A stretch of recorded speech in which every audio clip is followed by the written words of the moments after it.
So thank you, everyone. I see there's a lot of people in the chat. So thank you, everyone who's attending. I would hope that this would be something that a lot of leaders would want to listen to or talk about, because this is a wave that we haven't even touched on as much as we should. We're focused heavily on what we know and what makes us feel good. But the discomfortable things, we tend to kind of wait until we're forced to actually address them. And so I appreciate you guys that are here, because this is something that is going to affect our morale, our retention, our workforce enthusiasm towards their jobs. And I know even from, it doesn't matter what profession, you can be a teacher, you can be a consultant, you can be a manager, you can be in any industry. Right now, the feelings that are driving people's behaviors are starting to bubble. I don't know if you guys have any stories you could share, but I know that there's a lot of people that are on this breaking edge and they're still surviving, but they have to keep pushing forward, but they're starting to wean down. And I don't know if you've seen that in your production or not, but why I'm here to do this is because I am not a psychologist, I'm not a doctor, but I love the way the brain works. And, like we were just talking, Amy and I were talking how we fell into the mortgage industry per se, but my passion is not so much mortgage, it's people. And mortgage is the venue in which I do it. But I love the concept of understanding how the mind works. And mortgage is a great doorway to see that, from people getting their first house to the stress of getting there to closing, all the different parameters and metrics with different departments. All those things fascinate me. But I lean into behavioral science, neurolinguistic programming, which I would love to talk to you guys about that more. And also just the concepts of really communication as a whole in our industry. So as I see what happened with COVID and where we are with mostly everyone working from home remotely, there has been a major shift. And I do a lot of coaching and I have a lot of sidebar conversations and a meeting I have every Tuesday with a group of people. And I'm telling you, this is a very, very important topic. And I know, Amy, you and I were talking just yesterday, and you were talking about how, even from a processing standpoint, you had some struggles with stress and struggles with dealing with some of the anxiety that came with your role even before this, right? Mm-hmm. Yeah, I mean, it kind of ebbs and flows, but typically it would definitely ebb, or it would be at its height in the high stress times, which makes complete sense, right? When you've got, you're used to a pipeline of 40 and now you're dealing with, I was hearing on the call prior to this, the processors with over 100 in their pipeline. There's only so much demand, that you can take. And with that becomes, I think there's a lot of negativity that surrounds that, because your coworkers are also frustrated and aggravated, and sort of, misery loves company, I think, a lot of times too, in those situations. And so that stuff sort of starts to breed itself, and people call and they complain about others. And, in my situation, even as an ops manager, it was breaking points for my team with the LOs, and the LOs not understanding that they've got, or being very demanding and not understanding the workload. And so all of those things. And then I think also when you're putting so much of your time, and realizing that you're spending less and less time with your family, or perhaps you can't go out to dinner with everybody that night because you've got to stay and work late because you have 12 loans closing tomorrow and 4 of them are having problems with funding, and that also, then you become depressed. And then I think along with that too is, well, I mean, I don't know if so much now, because from what I'm hearing, I mean, obviously people are making record bonuses per file, but I think sometimes you step back and think, great, the money's great, but is it worth it? And that's a tough position to be in, my family versus my career. And so it's very hard. You hit on the head there. That's really the key. And everyone who's on the call, think about this. Career.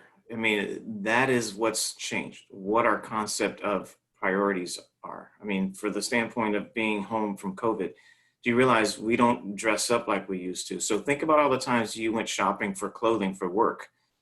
Think of how many times from wearing your shoes to, the makeups, the dress clothes, the blazer. I wore my blazer to Walmart because I just want to dress up, just let me dress up for something. So we tend to, we're starting to see that what we found to be important is no longer important. And the culture shifting. And if you look at the Z generation and what's coming to the workforce as well, the freedom to be home and not feel like you're working is going to be the thing that's leaning into the energy of people right now. What people feel is like, I'm working, I'm spinning my wheels, and I'm not getting much for it. And leaders, just if there's any leaders on the call, this is a thing that we've never really addressed, because leaders will say, and I even seen it just today, how we hit record numbers and how we're doing phenomenal. And just so you know, from an NLP standpoint, that is not the best way to approach your success. It really isn't, because what you're doing is you're approaching the success based off of your interpretation of what success is. But you think about, from what Amy just brought up, what she's gone through as a processor who had 40 loans, and some of these people now have 90, 80, 60, who are working, 12, 13-hour days. When they hear that you're happy about the success, what that says to their subconscious is you're happy about their stress. And that makes you an enemy to them subconsciously. I'm not saying you're meaning to do that, but you literally are becoming an enemy to the person that you're leading. And we don't realize we're doing that to them, especially if you're saying how successful you are in your beautiful home and you have a backdrop that is showing a backyard or a deck, and they're living in a 1-bedroom apartment and they have their desk right there in their bedroom. Does that make sense, Amy? Oh yeah. And this is where we lose the concept of leadership when it comes to psychology. And this is why I say every leader needs to start thinking about getting into a space of learning the psychology of behavioral science, not so much your business. I can walk into any business and tell you about the science of behavior. It doesn't matter what your company you are, what business you are. Matter of fact, my first consulting job was it was a company called Iron Co. in Phoenix. It was a steel manufacturing company. And I knew nothing about steel manufacturing, but I hit it on the head exactly what the problem was. And it had a lot to do with nothing but behavioral science, because it has no relevance of our industry. It's about what human nature is. And so if you don't mind, I want to get some people's feedback, but I'm going to show you something real quick. Can I share a screen? Is that okay? Yeah, absolutely. All right. So I'm going to share a screen, and let me just do this real quick, because I don't know what I'm doing at the time. While he does that too, guys on the call, I did allow everyone to talk. So if at some point you want to join the conversation, ask a question, ask something of Julian, you certainly can unmute yourself. You can raise your hand, but definitely please join the conversation. Please do. Yeah. Thank you for that. So I love this picture, because this is where it all starts, you guys. I mean, if you look at this picture, it's a little sad, but what does that picture represent? It represents someone who doesn't feel a part. And behavioral science talks about the childhood emotions that we have. They never leave us. They're a part of us. So as a leader, when you talk to your employee, subconsciously, that feeling I had when I talked to my teacher or my mother when I was in trouble or being criticized or being corrected or being scrutinized about what I've done, from a grade or from a drawing, whatever it might be, that emotion never leaves us. And that's the power of our choice and our consciousness. But knowing that as you're leading somebody or talking to someone, you have to remember that that childhood trigger, whatever it might be, good or bad, never leaves us. And so I'm gonna have you guys play a little game with me here. And as soon as I can get this thing to work, I wanna see if you guys can tell me if you understand this. Looking at this picture right here, which one from 1 to 6 do you think is the visual of sad? And you guys can use this chat box, or you can say it out loud, it doesn't matter. Or anger. Sad, huh? Can you see which one's sad or which one's angry? I'm going to say, yeah, a couple people are saying. One is sad, okay. So which one's contempt? 2? Yeah, Alex, I'm with you. Okay, somebody says 2. Which one is fear?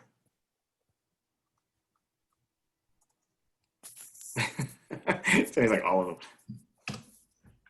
Okay, so here's the thing. The fact that I'm asking this question, and I asked you on purpose on reason, because I want you to see that really, for you to determine someone's feelings is kind of the natural instinct. We tend to do that, but NLP teaches you about body language, facial expressions, breathing, eyes movement, those types of things. And it gives you kind of an idea, but we really never know. So you might have been right or wrong in your answers, but here's what we use this guy, I forgot his name, he's an actor who put these signs, put his facial expressions together to dictate this. But as leaders, is it something that we can dictate, and how do we manage that? How do we help people when they're feeling angry or sad or those types of things? And do they show it a way that gives you the ability to recognize it? That's the thing that I want to talk about, because I don't think it's our responsibility to do so, but it's our responsibility to be aware of how to curve if it is there, like what things we can do to make sure we're not adding to it. Case in point, we're doing phenomenal. I'm in my 5,000 square foot home. I'm on the deck and you see my lake behind me, and I'm talking about how great we're doing. Recognize that that might make one of your employees or several of your employees feel contempt towards their job because of the fact that they're breaking their back, not getting any rest, and you're feeling like things are working, and they've never seen your job in flow. All they know is you come around happy, talking about how great work is. They never see you stressed. So I want you to know that the way things are going now, this is what needs to change. And we've almost curved it by saying, tell people who you are, share your story. Well, great. But if you're sharing your story and the next day you're showing your happiness, it's not enough. We have to figure out how to do this in the right way. So I'm gonna give you a couple other exercises later, but keep this in mind. This is I love this picture because it's like the heartwarming picture of a girl saving a fish from drowning. And to me, it's just like a symbol of how we might be doing it wrong. Just because our intentions are there, it doesn't mean it's the right way to do it, especially now, because with fear comes contempt, because my safety, my security, everything that I hold dear to me, which is my instinct of protection, shelter, and food, is in danger when I feel like I have no control. And that's where we are at this point. We don't have control. We don't know what's going to happen. We don't know if it's an election thing. We don't know if it's a true virus thing. We don't know if our leaders are doing the right thing for us. We are being separated and divided by news and by all the words that trigger fear. And that creates contempt because I feel I'm in threat. So I want you guys to think about that, how we've been managing our teams, and do you think we can change that? So here's another real quick, I'm gonna turn off these PowerPoints in a minute and have you guys talk to me, but here's a real thing. When I put this out here, this is amazing. I want you guys to answer this question.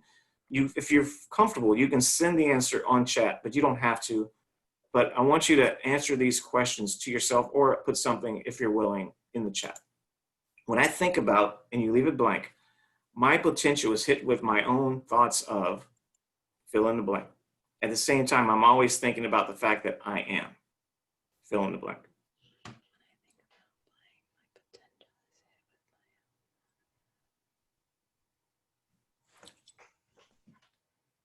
I'm going to ask you, anybody who wants to talk about it, does anybody have anything to say about that? Was it negative when you answered? Was it positive? I feel like mine was probably negative. I mean, when I think about my potential, I think it was when I think about my potential of success, the second, I don't remember the rest of I'm hit with something, and I think it was fear was my word that came in after that. So I don't know why. Yeah, this is the point, because we normally go to the negative by human nature. And this is where it goes back to leaders. Understand, when you understand human nature, it's so much easier to understand why people feel this way. We tend to lean towards the negative when we think of I. Okay, so put this in perspective. We normally think negative when we think of I. So this is because all we do is we focus on our background, our past, based off of our future. So we don't look at our future as positive. We look at our future as past. And let me show you what I mean real quick, one more time. I don't know if you've seen this picture, anybody's seen this picture, but if you look at this picture, you see people looking at the water. Do you guys see that? Mm-hmm. Right. See, let's look at this as being, this is what you're supposed to see, but you have a past. And so once you have a past, your past gets stuck in your brain. And so now you see a picture of a baby. You see the picture of the baby? Now what happens is, no matter what, you can go and look at this water and these people looking, and you'll always see the picture of the baby. And this is how the mind works. You have a filter that is bombarded with every emotional memory you have about you.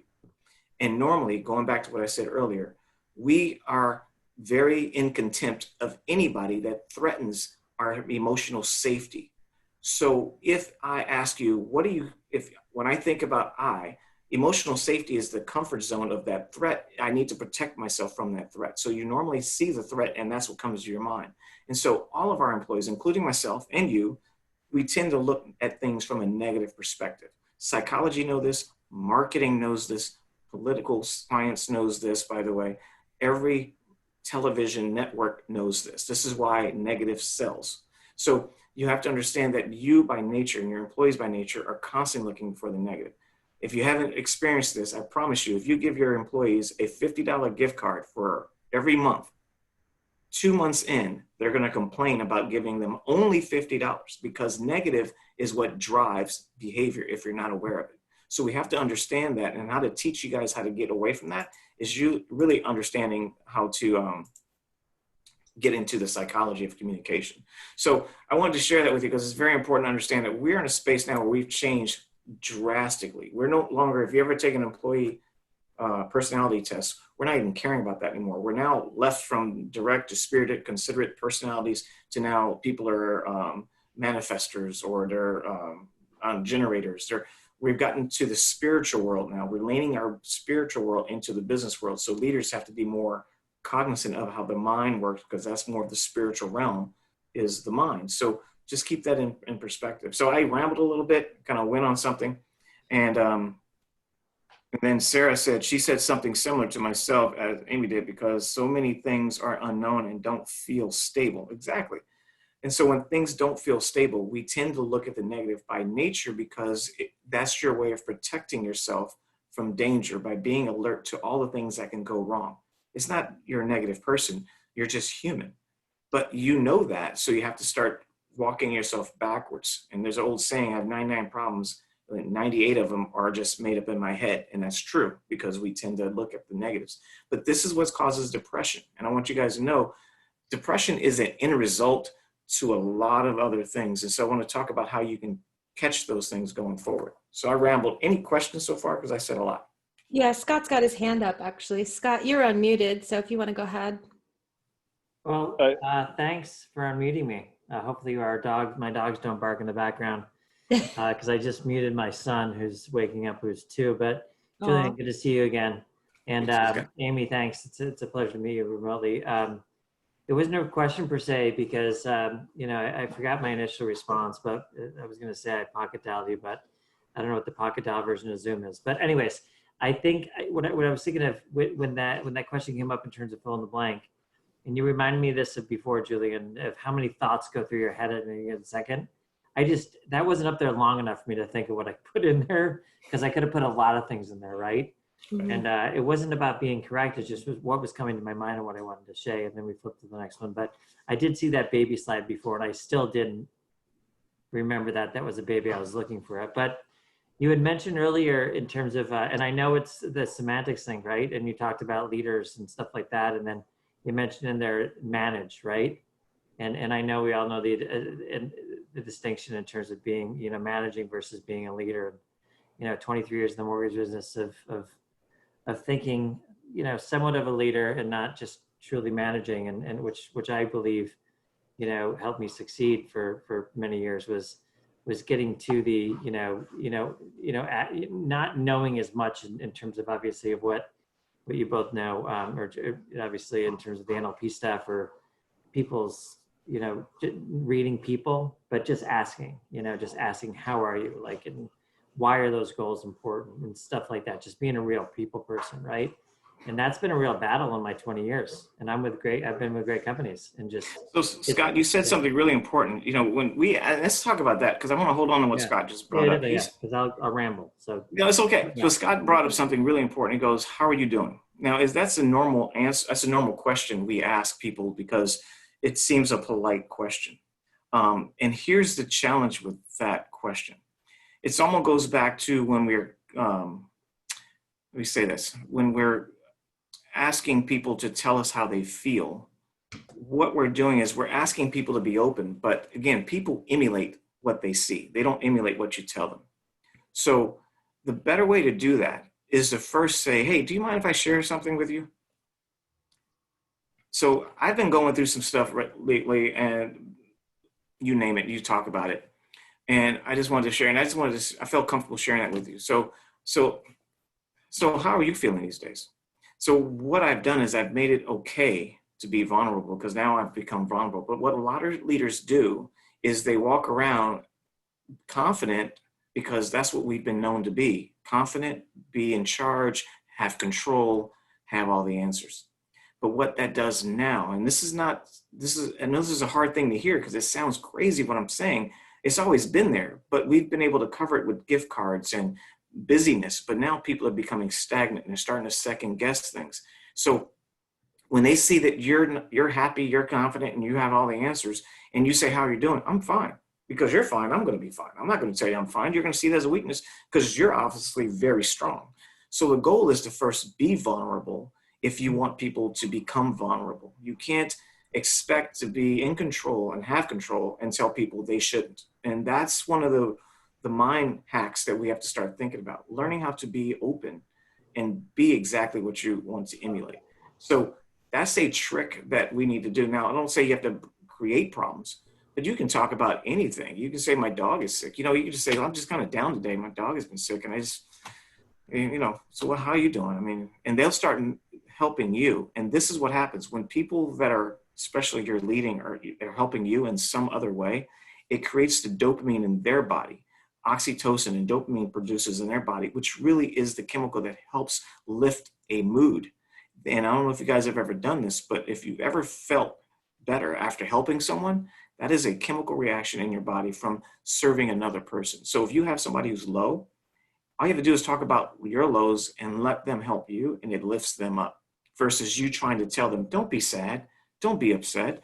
That just compounds it because your subconscious now hears be upset, being sad. So we have to learn to talk in a different way, and opening up yourself is the best way to do that. So to Scott's point, asking people how you're doing is not the way to lead anymore. It might have been, but it wasn't necessarily the right way or the wrong way, but we've never really gotten to the science of it.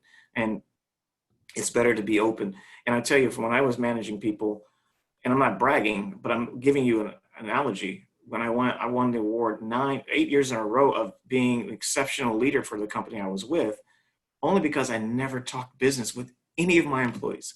All I did was talk about our lives. We talked about personal stuff, and then they left the happiest employees out of that coaching session, if you will, because we never got into business because I didn't have to talk about business. It's obvious business needs to improve or they messed up. But if I get into the nitty gritty of them personally, they did better at their job. And so that was the key, is if that makes sense. So to Scott's point, he brought it up. I just want you guys to keep that in mind. Instead of asking people how they're doing, it's almost like a safe way of getting an answer and feeling like you've done your job, but you really haven't. It's just a safe way because they're going to say fine. I think, I forgot her name, Robin something says the F word is the worst word, fine. You know, it's the word we use all the time, and it's not true. It's like we definitely say that the block was really what we feel. Does that make sense? Yeah, absolutely. And I think that's a really good point. I know even with talking, with my friends and having those kind of deep conversations, I always try to, even if I'm giving maybe some harsh advice or advice that, I'm worried it may not be received well, I always make sure to tell a story about myself where I was in a similar situation, and I've done that. I felt like that before. And it just makes it a lot easier to get that open conversation. And it's, I've been told by them that I'm so easy to talk to. And I think that's why, because if you can't be vulnerable yourself, then like you said, how can you expect somebody else to be vulnerable? And to your point, I mean, I don't know, Stephen, if you wanted to chime in. I think you were on one of our calls and said that you were one of were you saying that you call your employees, you check in on them? Or you were doing that early on just to see if everybody was doing okay and asking how they were doing? I don't know if Stephen Miller?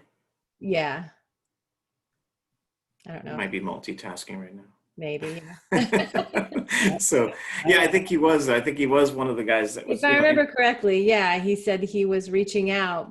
That personal touch was one of the ways that he was showing, that he was in touch with his workforce and in touch with his employees, was to yeah. personally call them. And that's huge, getting a call from your CEO. Yeah, it is. It's really huge. And a good thing, it goes back to understanding there's what we call in psychology, they call it cognitive dissonance. And it's really what's happening now is that if you look at what we're being told, and even myself, I've seen this myself by doing my own little investigation of it, we're constantly being bombarded with like how things should be. But then we're living a life that's different than that. And so we tend to take that personally, like maybe there's something wrong with me. And so this goes to anybody who's a recruiter right now. I know that Delilah just posted something today about recruiting and get in touching with your people. And if you guys don't know who she is, she's Delilah Ramos. She's on LinkedIn all day long. And she was talking about getting in touch with people that you're trying to recruit. And I was challenging her about this whole concept about, instead of talking about how great your company is, you really should talk about the challenges. I know it sounds crazy, but what I expect when I get there is where my disappointment comes in, right? So talk about how hard it is. And Amy, we talked about this, talk about the challenges that we're faced as a team, because the reward when we work together as a team through these challenges, that is what's rewarding. Don't say anything's easy, because our industry, there's nothing easy. There's always a glitch, even with the best file, there's something wrong. I had one today that was CD wasn't balanced right. And it was like, it just ran off. It's like, oh, well, now we found out. It's like, oh, now we found out, right? So it's always something that's going to happen. So if you tell me this job is going to be better and easier than where I was, and the first thing that happens, my subconscious goes up, they're lying. You can't trust them either. And that is the challenge we're in our business. Why people are jumping ship so much is because they've never really trusted us to begin with. And so we have to build that trust. And the trust comes from accepting the fact that you can be vulnerable so they can be vulnerable, because they'll keep pointing the finger at everybody else but themselves if you don't, if that makes sense. I talk in code a little bit, but that cognitive dissonance is a big, big issue in our industry. So any questions about this? And I'm talking about depression, but I'm talking about what's leading to depression. And I don't know how much time I have, Amy, but there's one slide that I'll show that I want you guys to keep, and I'll talk through it because I think it's more of the science behind it that you can do as leaders with your family, with your friends, with your coworkers, and with your people that you're leading. That these are just scientific proof that you can do things that are going to help the subconscious feel better, a curve in the right direction. You can't stop depression. That's really up to the individual, but you really want to be aware of what you're doing to contribute or to aggravate some type of emotion that's not the positive. Does that make sense? Yeah. Yeah, go for it. We are fine on time. Got about 15 minutes. Okay. Any other questions? I mean, anybody have any scenarios, anything you want to share, or any comments that you want to bring up? I actually wanted you to, you bring it up a lot, but I'm not sure if everybody on the call knows exactly what it is or when you're referring to it, but neuralistic programming. Is that extended conversation, or could you? Yeah, so it's always tagline is NLP, yeah. And it really is. It's actually a sutra from the 5000 BC, the Vedic text. It talks about how words create visuals. Now, ironically, your subconscious works in pictures. So if I say to you, I walked my dog today, you're going to imagine a dog being walked by somebody. It could be me. It could just you visualize a dog. Your subconscious is rolling 40,000 pictures per second. I mean, it's just amazing what the subconscious does. So NLP is really understanding that the subconscious controls you. 99% is like you think you're conscious, but your subconscious dictates your feelings. So NLP says, if I say the word, all right, Trump, there is a feeling that comes up with some people. If I say the word Biden, there is a feeling that comes up with somebody. There's a picture, and that picture creates a chemical reaction in the body that actually creates either a cortisol, dopamine, oxytocin, whatever it might be. Is going to create there's 140 different chemicals that will combine and produce that creates an emotional charge.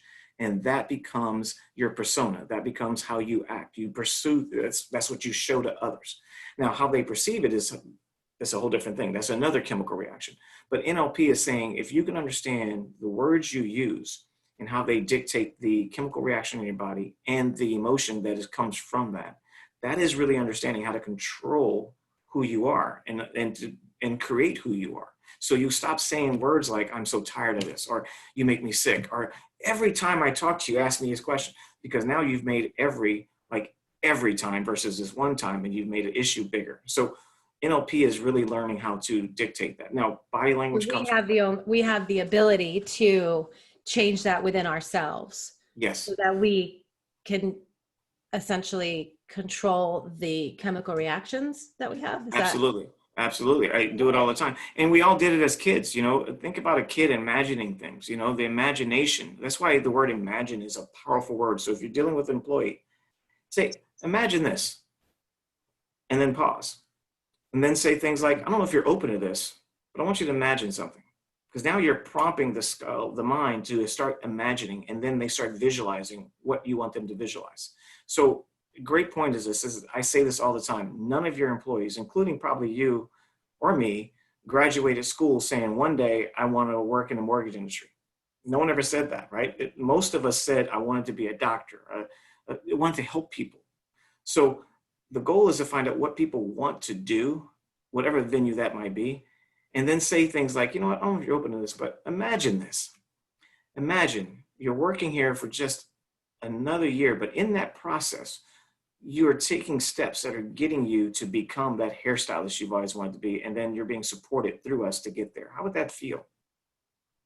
Wow, that feel good. Well, awesome. So let's talk about some ideas we have together that will get us to that space. I said us, not you, but us, where we can get to you to be that. Because what you want them to do is start imagining, because the word hope, or if I'm on the right track, creates an enormous amount of dopamine. If I feel like I'm moving in the right direction, dopamine is infused in my body, and I don't mind working hard for this if I know it's going to get me someplace else. It's the same reason why people will go to the doctor and have surgery, knowing they're going to experience pain, because afterwards they have hope that they're going to feel better.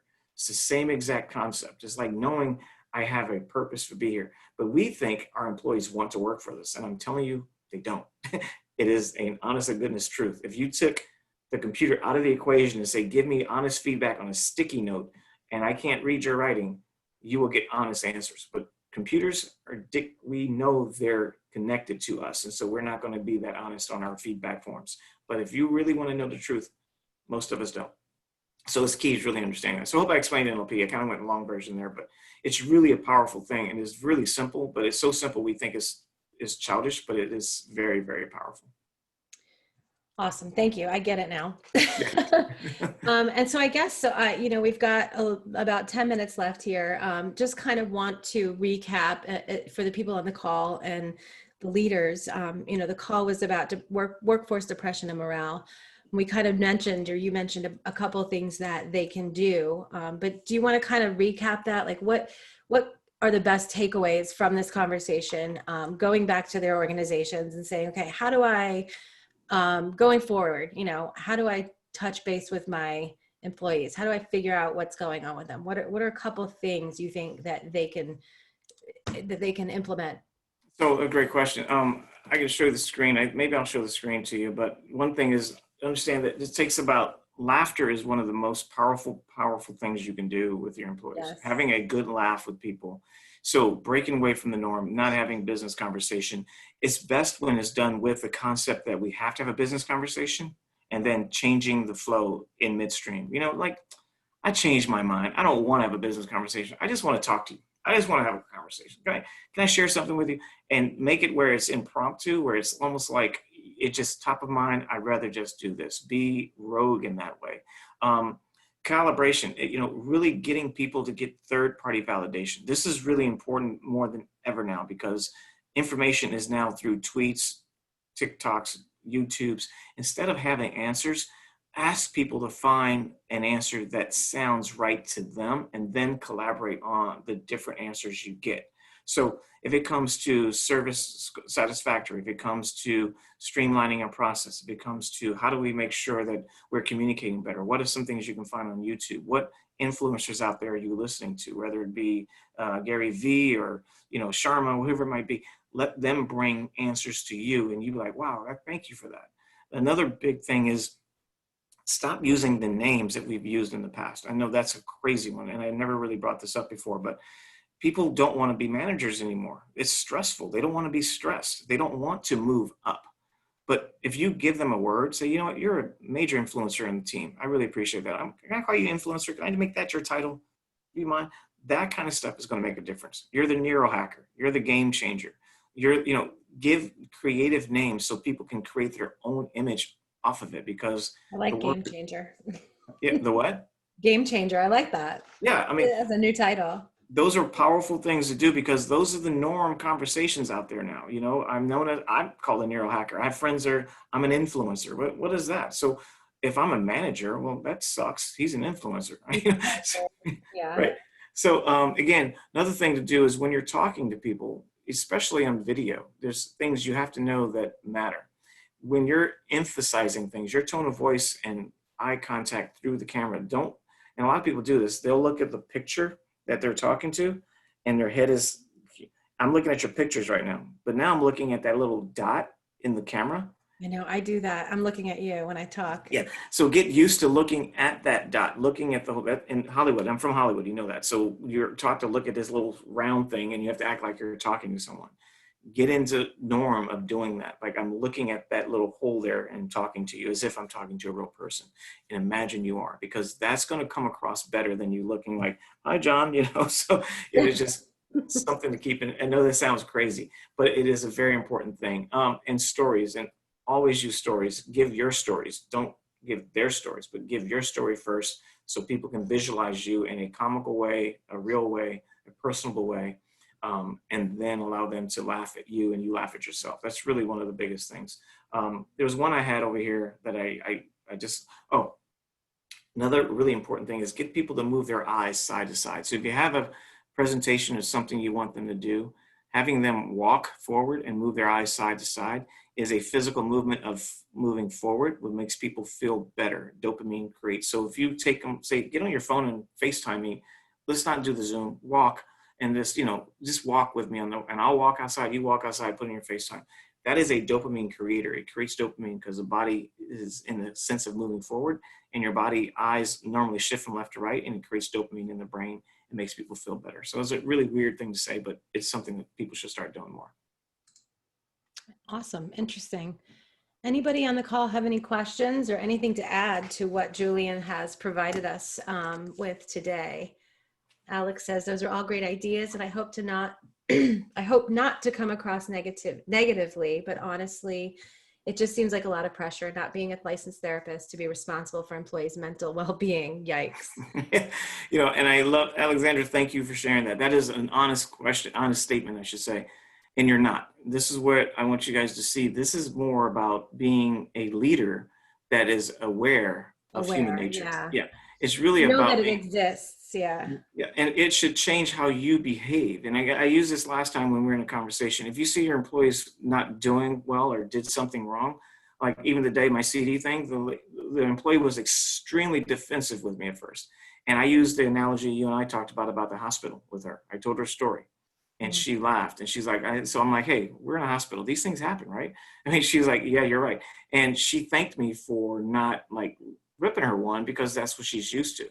And now she's working overtime to fix things because I'm not being that person that she expected. So the goal is really not to change people. You can't. To Alexander's point, we're not there, but we can be aware of it. Just like being aware of PTSD. If you see it happening, you know that you need to do ... Right. So that's a great question, though.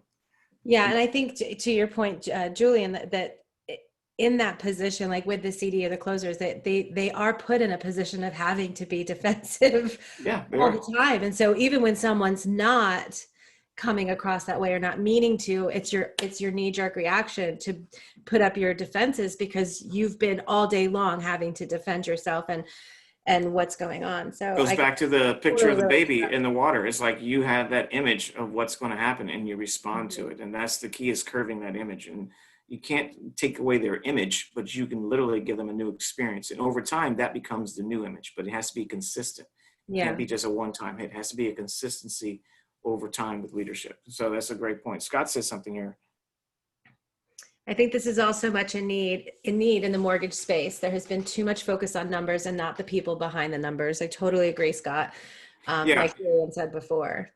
Yeah, and it's, here's the thing about mortgage is that we're all siloed. I mean, like the closing department is a whole different department than underwriting department, and they, in some companies, hardly ever talk. And same with sales. They'll have a great meeting about sales and really have not pulled in the backbreaking that's happened with underwriting to get those things closed and funded. So we tend to be very siloed, and because of that, we are automatically each other's foes in a lot of ways. And so I beg us to kind of look at it from a Starship Enterprise perspective. I use that analogy. I know it sounds silly. I am a Trekkie, okay, call me a nerd, but the reality is Spock and Captain Kirk had to learn that their differences is what made them successful. At the same time, it didn't matter who was the owner of that department. Scotty, engine room, but if he's not there, someone else is running in there to fix it. That is the whole concept of what we need to start thinking about. We are not individual departments running a ship. We are one ship with different departments. And that is the key to getting successful. And until we start owning that, so we're going to always have these pressure breaking moments in places within the industry.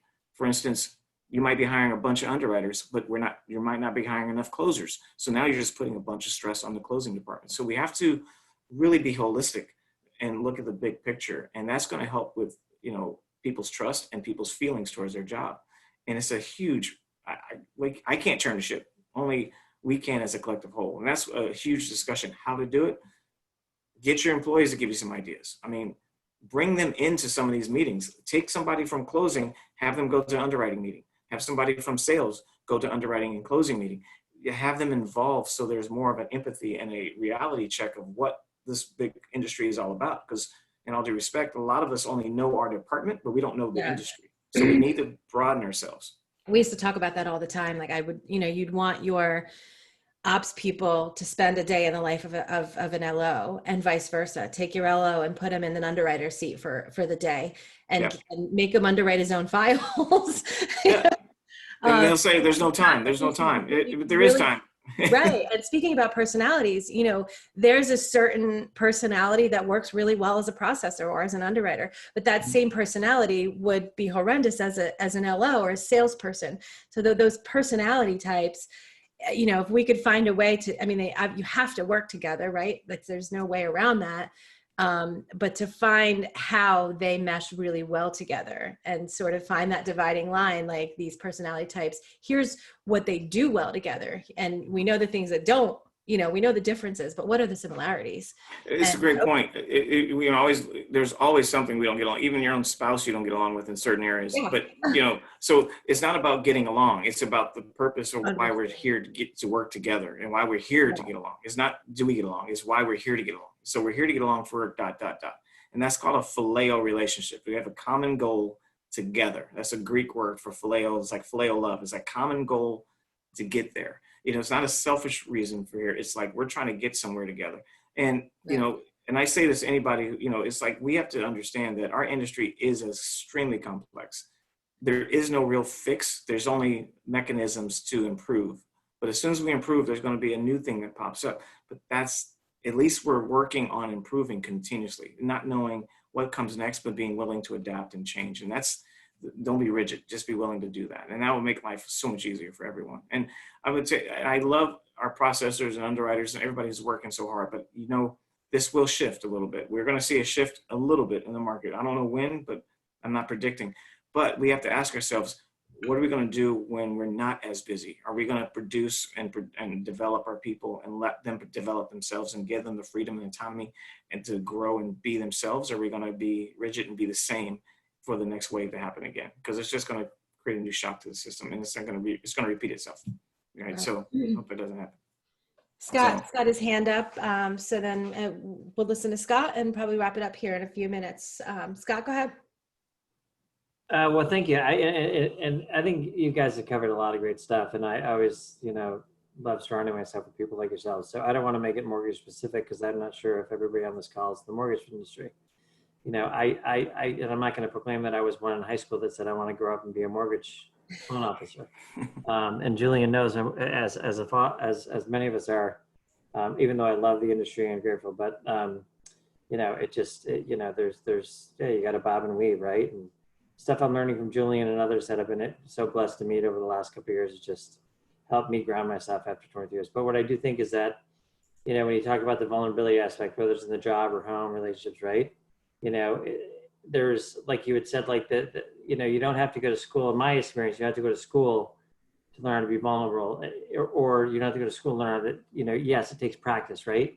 But it comes from within, like, just every little bit, and I learned that obviously, or I learned that from having a very bad injury and, being like, what, I don't care really what people think about me in that respect. I'm more better good sharing this with people than others. And so it may become a little bit more easily, and it's hard, but I think in our industry as a whole, like, too many people are too afraid to put their hands up, right? Because, if they're in trouble, if you're overwhelmed as a processor with 60 jackets, you're better, and in my experience, again, you see, people want to kind of, bob and weave and say, I got this and I get this, versus saying, hey, I need some help. And that's been really my focus over the last 5 years in the industry, maybe 10 years, of saying, it's okay. And from a leadership standpoint, or from leaders above me, is you have to let people know it's okay to raise their hand. Well, Scott, you hit another head on it. That's a big part of our training and development. We've put week-long training together, and we assume people remember their training and they're good to go. Training is continuous. It shouldn't be a week-long training and never touch base and assume that they have all the answers. And we have a huge database in our system, our intranets, that say the answers are there. Just, find it on our computer. What you're saying is, if you have any questions, something's wrong with you, and we have access to a system. You just got to spend an hour looking for it. Don't bother me. And, this is where, Scott, that's a whole nother conversation, but training is more about continuous education. We learn in snippets, not in bulk, and our brain can only hold so much attention. I think attention is shorter than a goldfish now, is what they said, thanks to social media. So we have to really understand that we have to learn how to be vulnerable, and it's okay to not be perfect. It's okay not to have an answer. It's okay to not get it. Just because you're in the mortgage industry and you're a professional doesn't mean you have answers or you get it. I have an executive I consulted who had no clue what a basis point was. And he was an executive in the mortgage industry, but he was hired in from the credit card department to run the mortgage. And he literally asked me, what's a basis point? I didn't laugh at him. I was like, that's a great question. A lot of people don't know that. You know that? And I'm glad you asked. And I told him, but a lot of people you don't know what a basis point is?